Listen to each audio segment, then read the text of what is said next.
Hi friends, ఈరోజు నేను పునుగులు చేస్తున్నాను.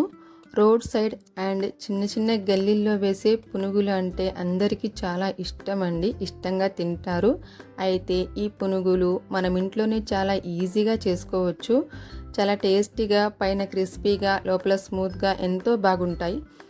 తింటున్న కొద్దీ ఇంకా తినాలనిపించేలా ఉంటాయండి. ఈవినింగ్ స్నాక్స్కి ఈ పునుగులు చాలా బాగుంటాయి. పిల్లలు స్కూల్ నుంచి వచ్చిన వెంటనే స్నాక్స్ లాగా చేసి పెడితే ఇష్టంగా తింటారు. ఎలా తయారు చేసుకోవాలో చూద్దాం. ఇప్పుడు ముందుగా ఒక మీడియం సైజు ఆనియన్ తీసుకున్నాను. దీన్ని చిన్న చిన్న ముక్కలుగా కట్ చేసి పెట్టుకున్నాను. తర్వాత ఒక కరివేపాకుని తీసుకొని దాన్ని తరిగి పెట్టేసుకున్నాను. ఇప్పుడు ఒక పెద్ద బౌల్ తీసుకొని అందులో ఈ తరిగి పెట్టుకున్న ఆనియన్ పీసెస్ని అందులో వేసేసి 1/2 టీ స్పూన్ జీలకర్ర వేస్తున్నాను. నెక్స్ట్ ఇందులోనే తరిగి పెట్టుకున్న కరివేపాకును వేసాను. తర్వాత కొంచెం పసుపు, నెక్స్ట్ సాల్ట్ అండి, మనకు తగినంత వేసుకోవాలి సాల్ట్. నెక్స్ట్ కొంచెం వంట సోడా వేసాను. నెక్స్ట్ 1/2 టీ స్పూన్ కారపొడి వేసానండి. ఇప్పుడు వీటి మొత్తాన్ని ఒకసారి బాగా కలిసేలాగా కలుపుకోవాలి.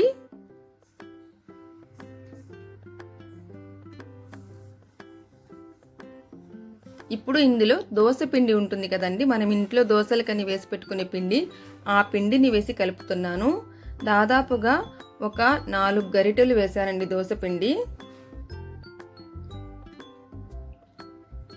4 గరిటెల దోశ పిండికి గుంత గరిటెలండి అవి. ఆ గుంత గరిటెకి 4 గరిటెల దోశ పిండికి 1 టేబుల్ స్పూన్ మైదా పిండి వేస్తున్నానండి. ఎందుకంటే మైదా పిండి వేయడం వల్ల పిండి అనేది బాగా బైండింగ్ వస్తుందండి.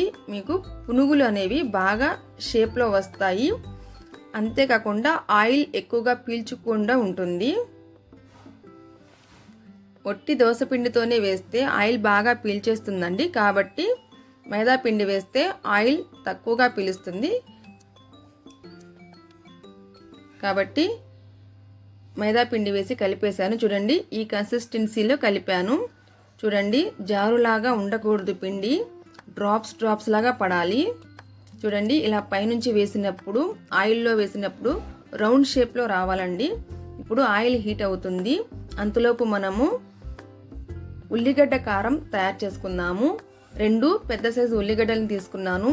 దాన్ని పెద్ద పెద్ద ముక్కలుగా కట్ చేసి ఒక వెల్లుల్లి రెబ్బను వేసాను. కారపొడి, సాల్ట్ వేసి కచ్చాపచ్చాగా మిక్సీ పట్టేశానండి. అంతే, దీన్ని ఒక గిన్నెలోకి తీసి పెట్టేసుకుంటున్నాను. ఇప్పుడు ఆయిల్ హీట్ అయిపోయింది. చూడండి, ఇప్పుడు మనం పిండిని తీసుకొని స్పూన్తో తీసుకొని స్లోగా డ్రాప్స్ లాగా వేసుకోవాలండి. చూడండి, రౌండ్ షేప్ వచ్చేలాగా వేసుకోవాలి. మరి పైనుంచి వేయకండి, ఆయిల్ వచ్చేసి చేతుల మీద పడుతుంది. కాబట్టి స్లోగా వేయాలండి. నెక్స్ట్ మొత్తం ఇలాగే వేసేసి 2 సైడ్స్ టర్న్ చేసుకుంటూ వేయించుకోవాలండి. మొత్తం పిండి మొత్తం ఇలాగే వేసుకొని వేయించేసుకొని ఒక ప్లేట్లోకి తీసి పెట్టుకోవాలి. అంతేనండి, పునుగులు రెడీ అయిపోయాయి. ఈ వీడియో కనుక మీకు నచ్చితే ఒక చిన్న లైక్ చేయండి, కామెంట్ చేయండి, షేర్ చేయండి, సబ్స్క్రైబ్ చేయండి. Thanks for watching.